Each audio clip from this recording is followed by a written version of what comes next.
স্কুলগুলোকে তো বার্তবাবু লাটে তুলে দিয়েছে। কয়েক হাজার স্কুল বন্ধ হয়ে গেছে। কয়েক হাজার স্কুলে এখনও 5 জন শিক্ষক 3 জন বাচ্চা। কেউ সরকারি স্কুলে পড়তে আসে না। লোকের বাড়িতে যারা কাজ করছে, খুব সামান্য রোজগার করছে, তারাও গ্রামে গঞ্জে গজি ব্যাঙের ছাতার মতো গজিয়ে ওঠা ইংলিশ মিডিয়াম স্কুলে নিজেদের বাচ্চাদেরকে পেট কেটে ভর্তি করছে, সেখানে পড়াচ্ছে। এবং স্কুল কলেজ বিশ্ববিদ্যালয় সব জায়গাতেই ব্রাত্যবাবু এবং তার তৃণমূল কংগ্রেসের দলবল যে হুলিগানিজম শুরু করেছে, তারপর শিক্ষা নিয়ে আর বর্তমান শিক্ষামন্ত্রী মুখ খোলা উচিত নয়। যত খুলবে তত দুর্গন্ধ বেরোবে। দুটো ঘটনা প্রমাণ করছে যে দুটো সম্প্রদায়ের প্রতি মমতা বন্দ্যোপাধ্যায় সরকারের অ্যাপ্রোচ কী। যখনই আদিবাসীরা যাচ্ছেন তাদের দাবি দাওয়া, তাদের সমাজের উপর ঘটে যাওয়া অত্যাচারের বিরোধিতা করতে, তখন তাদের উপরে জল কামান, লাঠি, শুধু তাই নয়, পুলিশকে আমরা ঢিলও ছুটতে দেখেছি। আর দেখুন, দাঙ্গা যখন হচ্ছে, সংখ্যালঘু সমাজের লোকেরা যখন বেলডাঙ্গা হোক বা কখনো অন্য কোনো জায়গায় ন্যাশনাল হাইওয়ের উপর দাঁড়িয়ে সাংবাদিককে হেনস্থা করা থেকে শুরু করে এমন কোনো কিছু বাদ নেই, করছে না, আগুন জ্বালিয়ে রাখছে, রাজ্য সরকার কিন্তু চুপ। রাজ্য সরকারের পুলিশ পাশে দাঁড়িয়ে দেখছে, দেখার মতো। বাহ, কি সুন্দর দৃশ্য! এটাই হচ্ছে বাস্তবিকতা। এটাই প্রমাণ করে দেয় যে মমতা বন্দ্যোপাধ্যায়ের মতো সাম্প্রদায়িক ইসলামিক ফান্ডামেন্টালিস্ট ভারতবর্ষে দ্বিতীয় কেউ আছে কিনা সন্দেহ আছে। উনি লুকিয়ে লুকিয়ে করেন।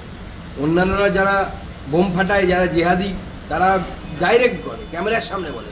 আর মমতা বন্দ্যোপাধ্যায় লুকিয়ে লুকিয়ে ফান্ডামেন্টালিজমের কাজ করে, ইসলামিক ফান্ডামেন্টালিজম। স্বাস্থ্য ভবন বাস্তিল দুর্গে পরিণত হয়েছে। আর এই বাস্তিল দুর্গের পতন বাংলার জনগণ করবে।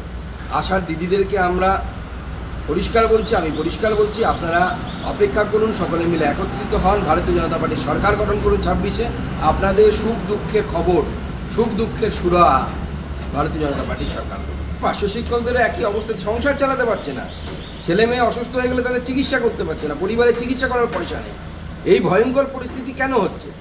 কেন্দ্রীয় হারে কেন্দ্র যে পোর্শনটা পাঠায় আমাদের প্যারা টিচারদের, সেটা কেন রাজ্য সরকার দিয়ে দিচ্ছে না? অন্যান্য রাজ্যে প্যারা টিচার যারা, পার্শ্ব শিক্ষক যারা, তাদের মাইনে দেখুন, উড়িষ্যার মাইনে দেখুন, ঝাড়খণ্ডের মাইনে দেখুন, আর আমাদের এখানকার প্যারা টিচারদের, পার্শ্ব শিক্ষকদের মাইনে দেখুন।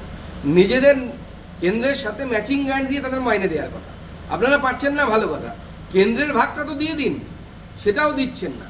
কেন্দ্রের ভাগ থেকে, ওখান থেকে টাকা নিয়ে পার্শ্ব শিক্ষকদের মুখের গ্রাসকে কেড়ে নিয়ে কোথাও সবুজ সাথী সাইকেল, কখনো সেটাকে ব্যাগ দেওয়া হচ্ছে, মাইনের টাকাটা কেটে দেওয়া হচ্ছে। সর্বশিক্ষা মিশনে সরকার টাকা দেয়, কেন্দ্র সরকার টাকা দেয়, সেই টাকাটাকে এইখানে তারা নষ্ট করছে। কত নাম বাদ করবে আমি জানি না, সেটা নির্বাচন কমিশন বলবে। আমরা চাইব কোনো নাগরিকের নাম যেন বাদ না যায় যিনি বৈধ নাগরিক। আর কালকে যেহেতু লিস্ট বেরোবে, সূচি বেরোবে, স্বাভাবিকভাবে কিছু মানুষ যারা ভারত বিরোধী, তারা একটা গণ্ডগোল করার চেষ্টা করবে। প্রশাসনকে এবং ইলেকশন কমিশনকে তার উপযুক্ত ব্যবস্থা নিতে বলবে।